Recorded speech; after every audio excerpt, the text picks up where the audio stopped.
Chapter 3. Soil Science. Objectives. 1. Explain how soil texture and structure affect porosity and water movement. 2. Define pH, cation exchange capacity, (CC), and buffering capacity. Describe their effects on the availability of essential elements to trees. 3. Define rhizosphere and describe the importance of soil organisms and organic matter to tree roots. 4. Explain the relationship among soil moisture, absorption of essential elements, and root growth. 5. Describe the relationship among gravitational water, field capacity, permanent wilting point, and infiltration rate. Introduction. Trees and soils are so ecologically interdependent that it is hard to imagine separating them from one another. Yet the processes involved with urban development disrupt this ecological balance, creating growing conditions that range from suitable to unfavorable to antagonistic. It has been said that the vast majority of tree decline situations can be attributed to soil stress. Understanding soil is vital to arboriculture because the relationship between tree root systems and the soils in which they grow has a major influence on tree health and performance. By knowing more about soil physical, chemical, and biological properties, the arborist will be better equipped to manage trees in an urban environment. Soil is much more than a substrate of rocks, sand, silt, clay, and organic matter that anchors roots and provides water and minerals to trees.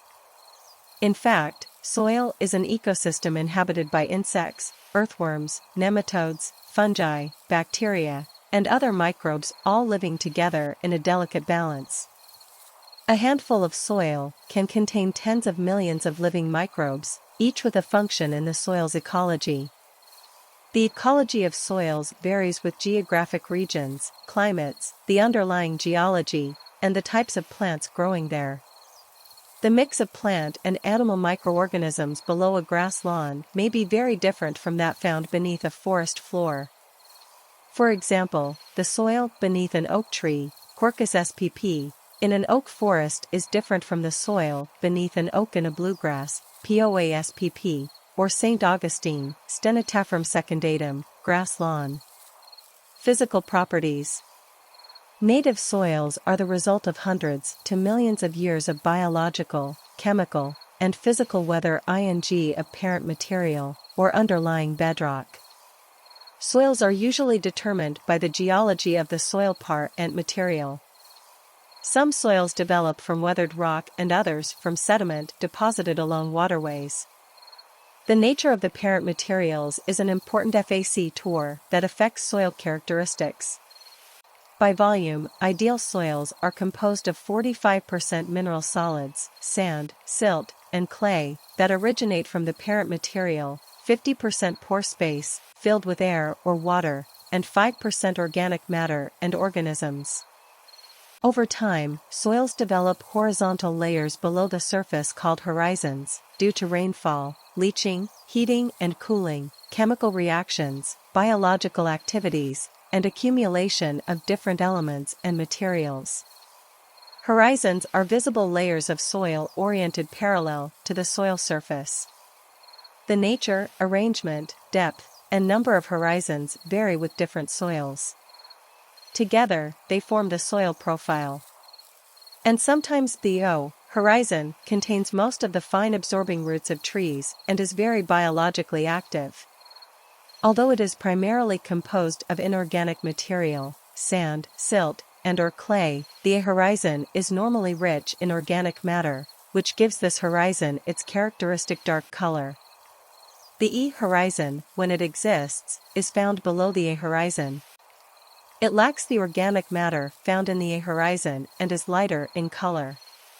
The B horizon occurs below the horizon, and the E horizon, if present. It is a zone of accumulation where materials that have leached from the surface mix with soil particles from the lower parent material. The uppermost layers, O, A, E, and sometimes the upper part of the B horizon, are referred to as the topsoil. In urban situations, these layers are often disturbed or mixed and may not be distinct. Additionally, a large portion of the topsoil may have been stripped away or damaged during construction and land development. The horizon is the deepest layer just above the bedrock, and it is composed of partially weathered parent material. Soil in this horizon is continually forming through the physical, chemical, and biological weathering of the parent material. The organic layer of the soil contains materials such as leaves, twigs, bark, and organisms known as the litter layer. This layer is very active biologically and is gradually broken up and decomposed by this activity. Soil organic matter consists of dead plant and animal material in various stages of decomposition. Organic matter shrinks and swells with. The soil profile normally consists of 5 major horizons, O, E, A, B, and C, although soil scientists classify a number of sublayers and transitional layers. These layers can be distinguished by differences in color, texture, and smell, which can indicate variations in drainage, organic and mineral content, and other characteristic changes. The top horizon of the profile, O, in an unaltered soil, is a thin layer of decomposing organic material, called the organic layer. The organic layer has a huge impact on the biological characteristics of the soil. The next layer down is the A horizon. The A changes in moisture content, which helps to form pore space within the soil. Some organic matter helps to bind soil particles together to form larger aggregates, which improve soil structure. Organic matter also serves as a food, carbon, source for soil organisms. The growth and movement of these organisms through the soil are important for improving aeration, fertility, and the structural components of soils. Tree roots grow where soil conditions are favorable. Roots require space among soil particles, organic materials, and essential mineral elements, and adequate oxygen and water. Most of the fine, absorbing roots are found in the upper 6 to 10 inches, 15 to 25 centimeters, of soil. Few tree roots grow deeper than 3 to 4 feet, 1 m. Less frequently, however, and depending on the tree species and environmental conditions, it is possible for trees to develop much deeper root systems. Soil texture refers to the relative fineness or coarseness of the inorganic, mineral soil particles, specifically the relative proportions of sand, silt, and clay. Sand particles are relatively large, result in coarser textured soils. Soils that have a high percentage of clay, the smallest soil particles, are fine textured. Silt particles are intermediate in size. Textural classes of soil are determined by the percentage of the 3 particle types, as shown in the soil texture triangle. Loam is a mix of the 3 different particle sizes and is often considered an ideal soil texture because of the favorable characteristics for plant growth. Loam is not, however, an equal mix of sand, silt, and clay. It contains relatively less clay. Soil structure and texture determine a soil's ability to hold water and provide oxygen to the roots, and have a profound influence on the chemical and biological properties of the soil. Thus, texture plays an important role in determining which species of trees will do well in a given site. Soil structure and pore space. Chemical and physical changes and the activity of soil organisms cause soil particles, sand, silt, and clay, to be grouped or clumped together. These secondary groups, or clumps, are known as soil aggregates. The shape, size, strength, and arrangement of soil aggregates form the soil structure. Root growth, freezing and thawing, and burrowing insects and other animals contribute to changes in soil structure over time. About 50% of the soil is space, or pores, between soil particles. These pores occur both within and between aggregates and are classified either as macropores or micropores.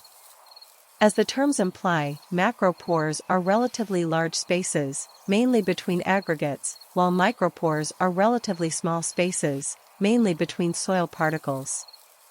Macropores are too large to hold water against the force of gravity and become filled with air as water drains from the soil.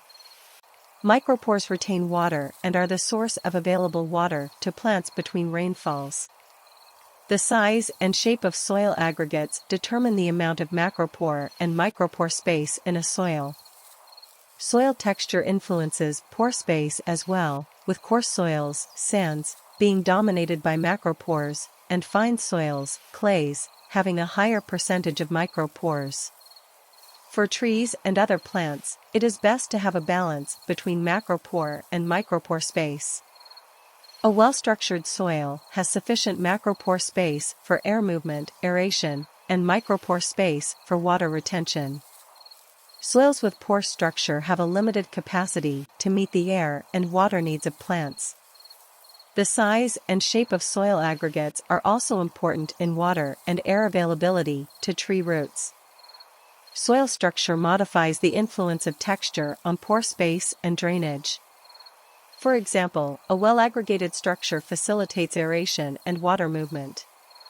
Poor soil structure is associated with poor water infiltration and percolation. Bulk density is the mass, weight, of dried soil per unit of undisturbed soil volume. Bulk density can be used to assess whether adequate pore space exists if soil texture is known. The suitability of bulk densities depends on soil texture. Soil compaction is defined as an increase in bulk density and a decrease in total pore space. Soil aggregates and accompanying pore spaces are easily disrupted by soil compaction. When soil aggregates are destroyed by vehicles, foot traffic, or other actions, pore space is greatly reduced, especially macropores, which tend to be filled with air. Soils vary in their susceptibility to compaction. Those with a high percentage of fine particles, clays, are easily compacted, while soils with a high percentage of sand are less prone to compaction. Soils with relatively high moisture content are much more easily compacted than dry soils. Compacted soils restrict root growth, reduce water infiltration and availability, and limit the movement of oxygen and carbon dioxide in the root zone. Compacted soils can also limit the biological component of soil by reducing the large pores required by larger organisms to move through the soil. Sometimes compacted soils also develop surface crusts. Crusts are created when aggregates are destroyed and the fine soil particles at the surface orient themselves like shingles on a roof, inhibiting water infiltration and gas exchange with the air above. Chemical properties. Soil pH is a measure of the acidity or alkalinity of soil. The pH scale ranges from 0 to 14. A pH of 7 is considered neutral, neither acidic nor alkaline. Soils with a pH less than 7 are acidic, and those with a pH greater than 7 are alkaline. Because pH is a logarithmic function, a pH of 6 is 10 times more acidic than a pH of 7, and a pH of 5 is 100 times more acidic than a pH of 7. Although quite variable for different species, a pH in the range of 6.0 to 6.5 is generally favorable for most trees. Soil pH has many effects on the ecology and chemistry of the soil. Soil pH may affect which species will grow and which soil organisms are present. One of the most important effects of pH on tree growth is the availability of mineral nutrients. Some essential elements are available for uptake within a relatively narrow pH range. At certain pH levels, essential elements form chemical compounds that are insoluble in water, which are largely unavailable to plants because roots can only take up minerals dissolved in water. For example, in highly acidic soils with a pH of 5.5 or below, phosphorus may be unavailable, while other elements, such as manganese and copper, may become toxic due to high soluble levels. In alkaline soils, iron, zinc, and manganese may be unavailable. When micronutrients such as iron and manganese are deficient in plants, chlorosis, yellowing of the foliage, can occur. The availability of calcium, magnesium, and potassium, however, may increase with higher pH. It is possible, though not necessarily recommended, to alter soil pH to achieve a more desirable growing medium. Sulfur may be added to temporarily lower the pH, or lime may be added to raise the pH. Altering the pH of the superficial layers of the soil is relatively easy, however, it is more difficult to alter subsurface pH. This is particularly true in urban environments where contamination from alkaline building materials is common. Additionally, many soils have a high buffering capacity, or resistance to changes in pH, especially soils high in clay or organic matter. In such cases, amendments have just temporary effects and may need to be reapplied periodically. Minerals required for tree growth, essential elements, dissolve in water, making them available for absorption by tree roots. In solution, these elements are charged particles called ions. Negatively charged ions are called anions, positively charged ions are called cations. The cation exchange capacity, CEC, is a measure of the soil's capacity to attract, retain, and exchange positively charged cations. In essence, CEC may be used as a gauge of soil fertility. Soils normally have both negatively and positively charged sites, but negatively charged sites outnumber positively charged sites. Thus, soils have a net negative charge. Organic matter and clay particles normally have a high negative charge density. This negative charge attracts and holds cations, giving soils high in clay and organic matter a high cation exchange capacity. Fine-textured soils that contain a relatively high proportion of clay and/or organic matter will tend to be more fertile than coarse-textured soils. The attraction between cations and soil particles minimizes the tendency of positively charged ions, negatively charged salt particle, to leach or wash through the soil. Sand particles, conversely, have little electrical charge. Sandy soils tend to have lower CEC values for this reason. Clay soils have a higher cation exchange capacity, which means they can readily attract, adsorb, and exchange positively charged minerals. Soil texture, structure, and CEC should be taken into consideration when establishing fertilizer needs. For example, in sandy soils, smaller amounts of fertilizer may need to be applied more frequently than in clay soils, because of a greater possibility of leaching. Another option for sandy soils is to use a slow-release fertilizer with a high water-insoluble nitrogen content. Cations and anions held in the soil are a source of available essential elements. Under some conditions, high evaporation rates or excess fertilization, ions can accumulate to harmful levels. Soils with excess levels of soluble salts are called saline soils. Certain types of soils tend to accumulate soil salts to excessive amounts and must be monitored and managed closely. The recommended treatment for excessive salts in the soil is to leach them through the soil solution with low salinity water. Sodic soils are soils in which the cation sodium, Na, occupies an unusually high percentage of the CEC. Sodic soils tend to crust and are associated with high pH, nutrient deficiencies or imbalances, poor soil structure, and, sometimes, levels of sodium that are toxic to sensitive plants. Correction is usually possible with the continued use of low-sodium irrigation water. More intensive remedies involve displacing the sodium from the soil with calcium, using a calcium-based soil amendment such as gypsum. Biological properties. Soil is an ecosystem containing billions of organisms. Although a very small percentage of soil organisms may damage roots, the majority are directly or indirectly beneficial.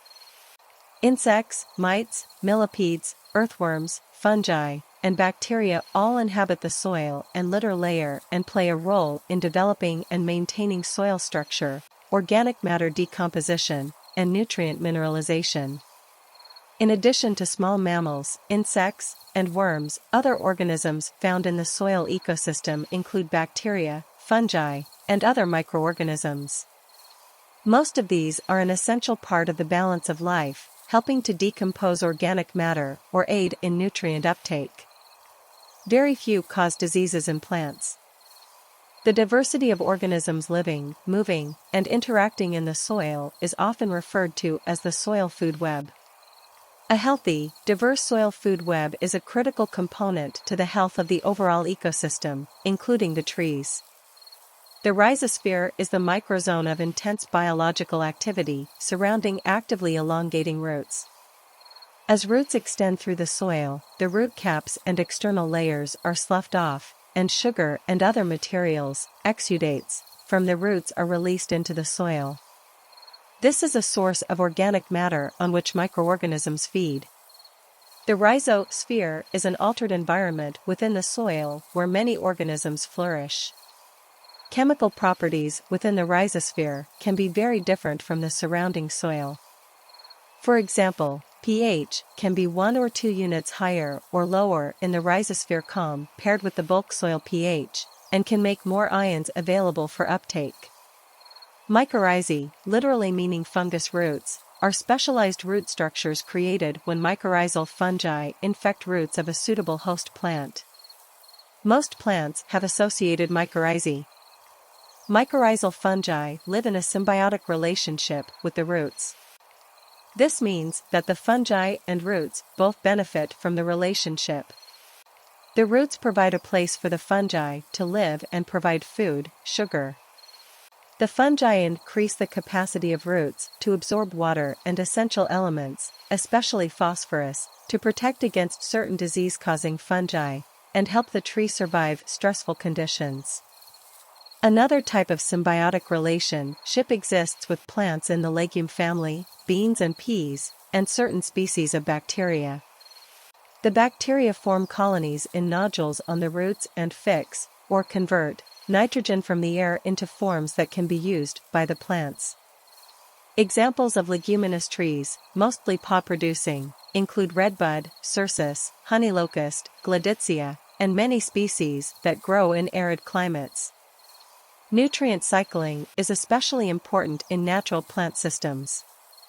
As a plant grows, roots absorb essential mineral elements from the soil solution and produce new woody material and leaves. As seasons pass, plants or plant parts die and are returned to the soil where they are broken down and eventually decomposed by soil organisms and weathering processes.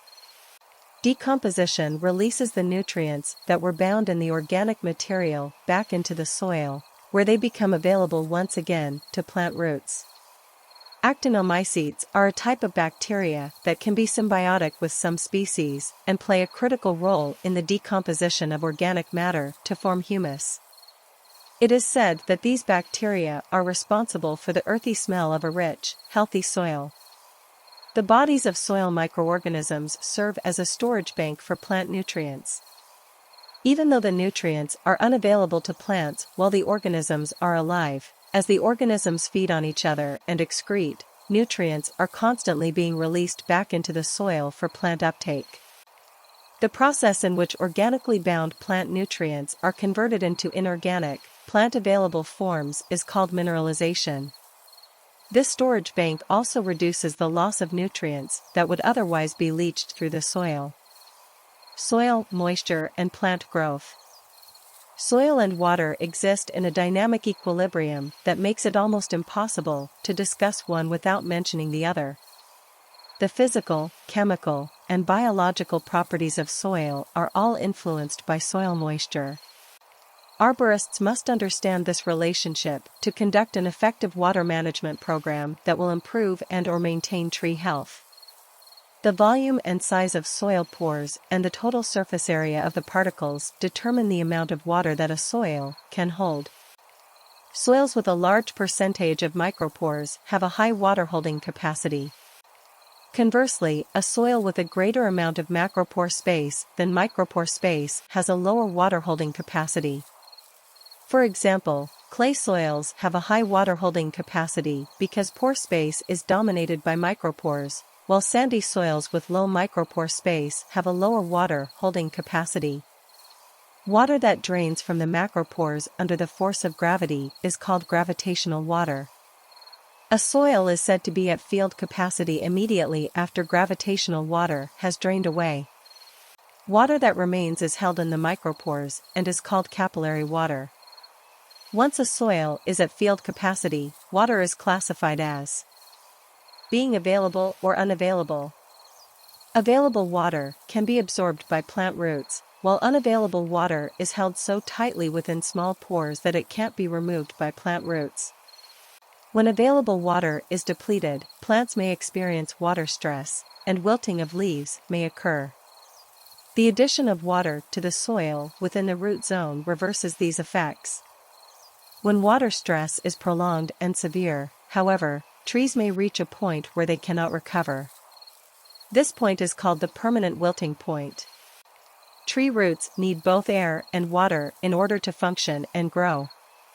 A delicate balance of water and gases, mostly oxygen, nitrogen, and carbon dioxide, exists in the soil pore spaces. Tree roots require oxygen, but they also give off carbon dioxide as respiration takes place. To survive, gas exchange between the soil and the atmosphere must occur. Much of this exchange is by diffusion through the soil surface. Oxygen levels tend to be higher near the soil surface. If there is insufficient gas exchange from the atmosphere through the soil to roots, an oxygen deficit may occur. Similarly, if the concentration of carbon dioxide increases above critical levels and becomes toxic, root injury can occur. Gas exchange is often limited in saturated and/or compacted soils. Moreover, in many urban situations, pavement and other hardscape elements severely limit gas exchange with the atmosphere. Soil texture plays a major role in water infiltration and percolation. Layers of varying soil texture are common in urban soils and can lead to runoff as well as poor drainage and aeration. If a layer of coarse soil, sand, is on top of a fine-textured soil, clay, water will accumulate in the upper layer as it slowly infiltrates into the lower layer. Conversely, if the coarse layer is below the fine layer, the water will not drain into the lower layer until the upper layer is completely saturated. If a tree is planted in clay soil and the backfill is amended with a coarser soil, the planting hole may act as a bowl and retain too much water, the teacup effect. If irrigation and/or precipitation water is held within the root zone soil for a long time, an aeration deficit may occur, and roots may be damaged. Placing gravel in the bottom of planting holes, pits, or containers does not improve drainage, as commonly thought, because the water remains in the finer textured soil above it until saturation is reached. Urban soils. Urban soils are often altered in such a way as to become unfavorable for tree growth and development. For example, urban soils often lack an organic layer. The soil may be compacted or crusted and may have a disrupted soil profile, altered drainage, elevated pH, chemical contamination, or subsurface barriers as a result of building foundations, roads, or underground utilities. The biological makeup of urban soils is typically very different from soils found in natural woodlands. These factors may impact root growth and tree health, eventually leading to decline over a shorter period than would be found in a forest. Turf, bare ground, and/or pavement replaces the organic layer in many urban soils. Paving may impair aeration and water infiltration. Organic matter reduction decreases biological activity, hampers soil structure development, and interrupts nutrient cycling. Urban soils may also lack important microorganisms such as mycorrhizae. Furthermore, the absence of the insulating forest organic layer and understory vegetation can contribute to greater fluctuations in temperature extremes and water availability. All of these factors reduce the sustainability of urban forests or landscapes. Compaction is one of the biggest problems in urban soils. Foot traffic, vehicle traffic, construction activities, and poor management practices can all lead to compaction. Compaction damages soil aggregates, reduces macropore, air-filled space, increases bulk density, limits gas exchange, reduces water infiltration, and alters soil organism populations. The processes involved with urban development disrupt the ecological balance with trees and soil, creating growing conditions that are often unfavorable to impossible.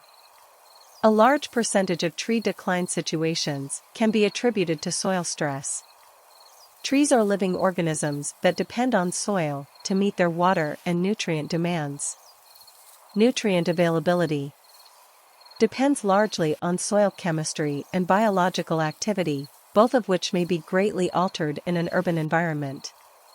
Soil must also have sufficient pore space to allow for root growth and gas exchange, while still providing enough anchorage to support a tree that may weigh several tons.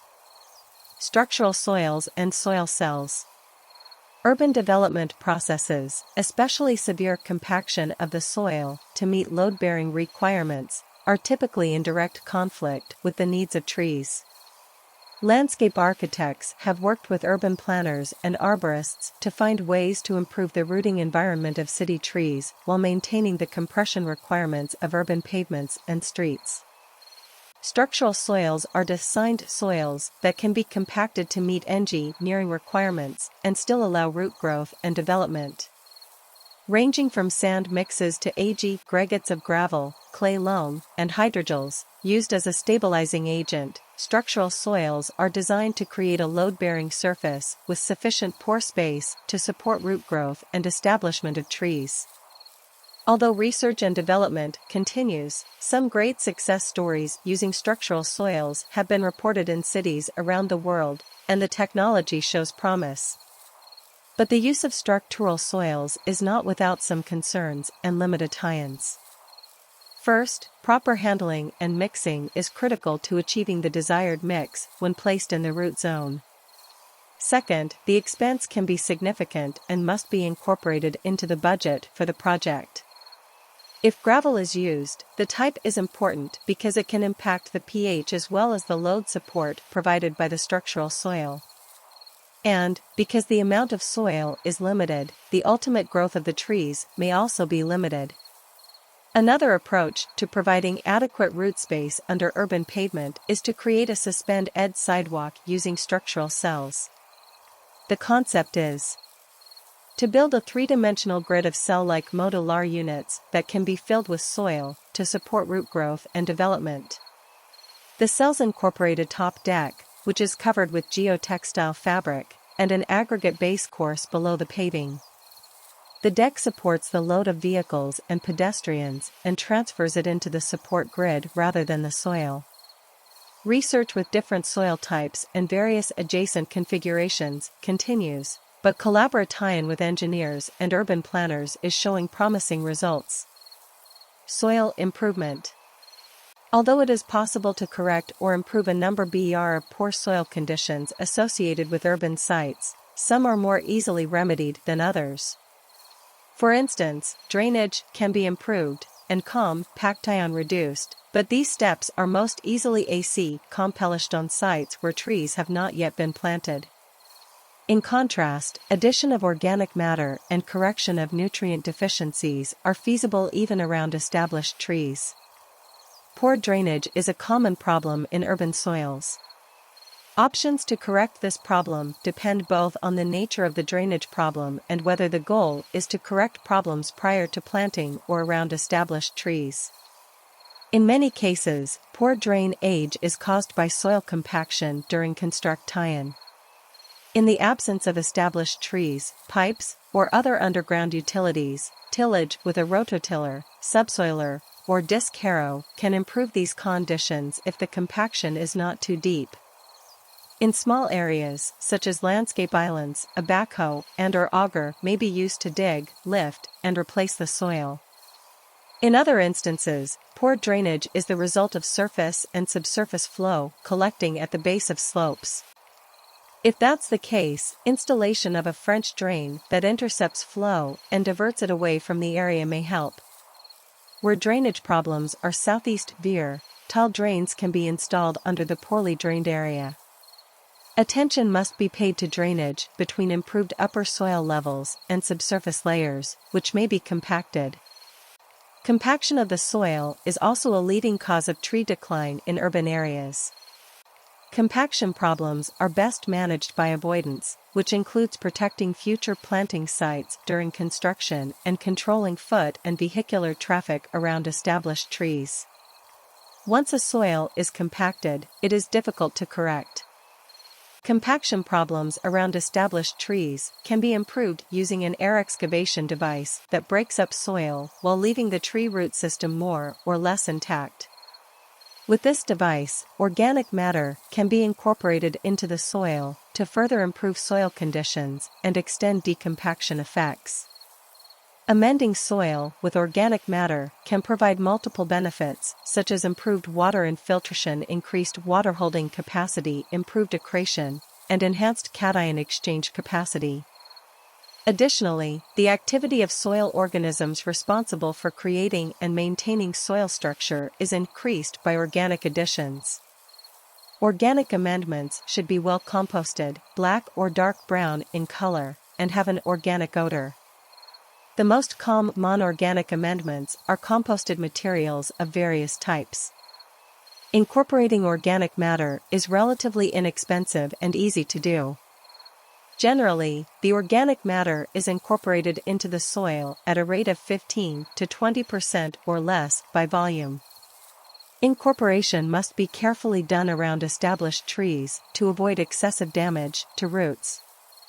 Use of an air excavation device can be effective. The effects can be long-term, but they are not permanent. Also, as the organic matter decomposes, the soil will shrink some. The amount of shrinkage varies with the content and the level of decomposition of the amendment. Mulching the soil surface with an organic mulch has many beneficial effects. Mulch can reduce surface compaction and crusting, thereby improving water infiltration. Soil erosion is reduced, weed competition is decreased, and temperature fluctuations are moderated. Over time, soil structure can be improved and compaction reduced. Mulching may also decrease soil surface pH on excessively alkaline soils. Soil chemical conditions are generally modified to address adverse pH or essential element deficiencies. Soil tests and foliage analysis are commonly used to determine whether nutrient limitations or excesses exist. Many soil testing laboratories provide recommendations for nitrogen, phosphorus, potassium, and other elements based on these test results. Excess salt in the root zone can be identified in a soil test.